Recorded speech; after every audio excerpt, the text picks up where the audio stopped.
Mr. Speaker, I want to align with the views expressed by the respected member for Ofuasia Yebi.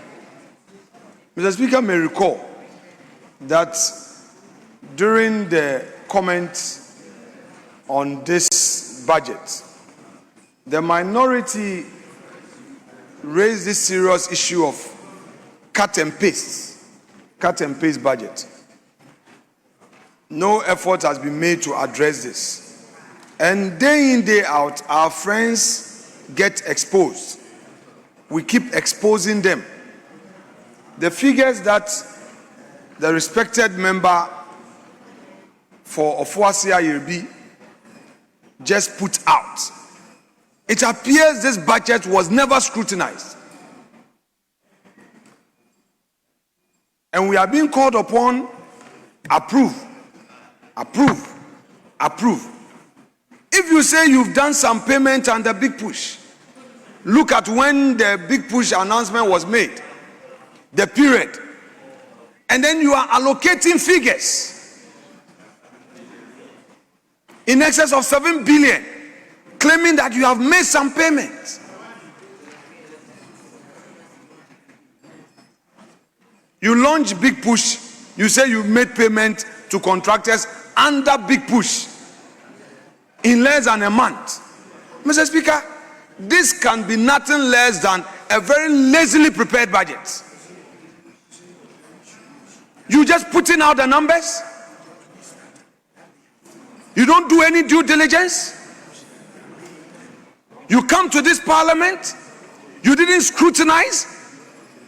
You mean you didn't read your own budget? We've told you time without number that your work, your governance, and its success will largely depend on the scrutiny that will come from this side. It's the reason why we always want you to be a bit more tolerant, because your 189 did not even spot this. You didn't spot it. Figures are just being bandied around. This is a time I expect you to rise on a point of order. Rise on a point of order, because these figures have become part of the records of this house. Mr. Speaker, that said, I'll move to the second leg of my observations. Mr. Speaker, 2025, I want the minister to seize this opportunity to tell us how much was released to him.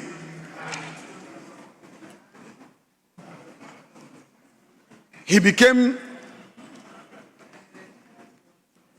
literally redundant because the funds were not released.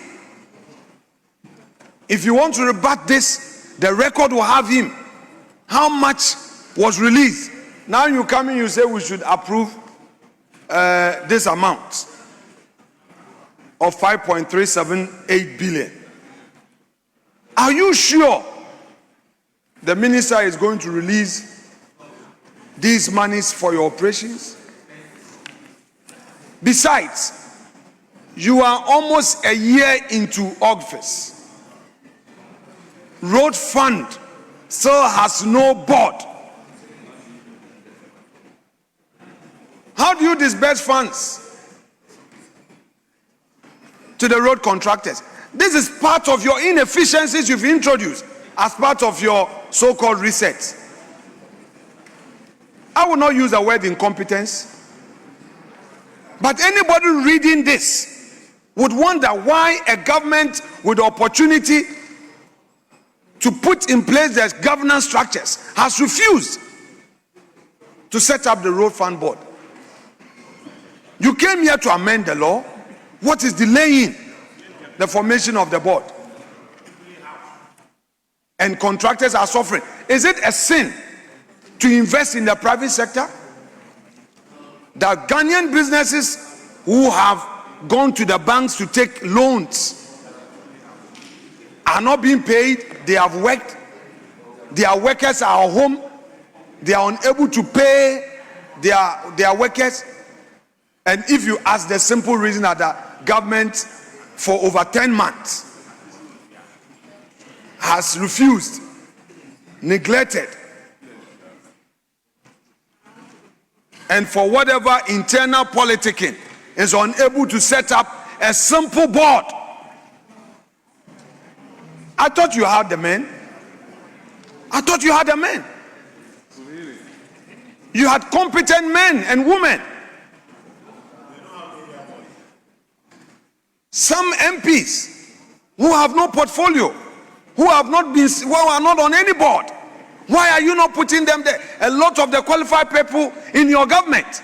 You can't set up road fund board.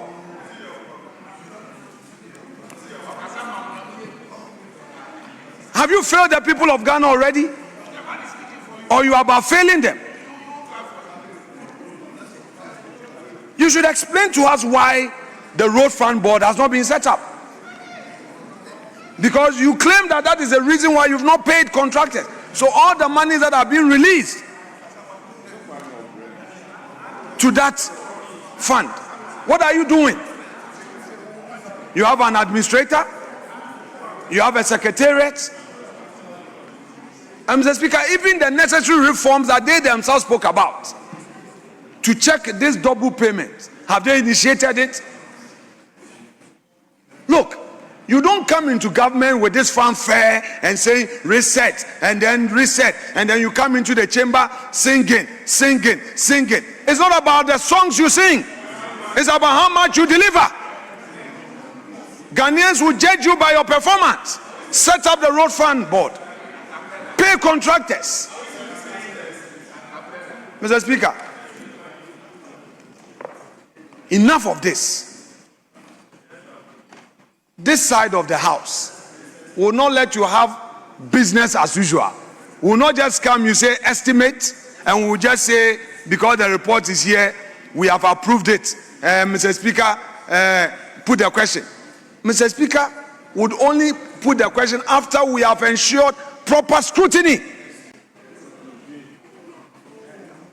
And these are figures that you cannot run away with. You cannot attempt to do your usual rebuttal point of order. Because figures don't lie. Data cannot be turned upside down. It's in your own budget document.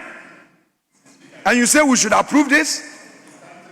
Well, we have told you what to do. It is your duty to be gracious enough to do the needful. If you decide that you want the records to remain the way they are, so be it. You carry the consequences yourself. You'll be solely responsible for your own inefficiencies.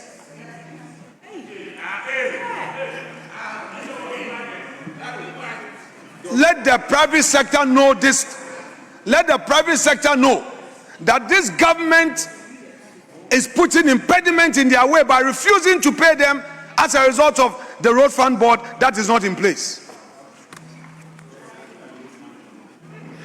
If there's nothing like road fund anymore, that nomenclature that exists for the purpose of disbursing funds to road contractors must be put in place. There must be a board. He came here to amend the law.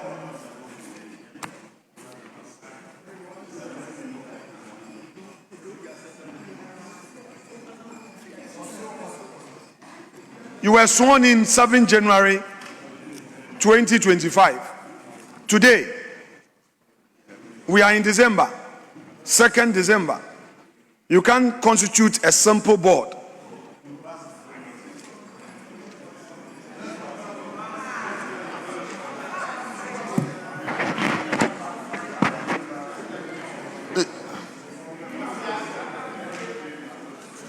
All you care to do is to rush Parliament, certificate of urgency, so that we don't scrutinize.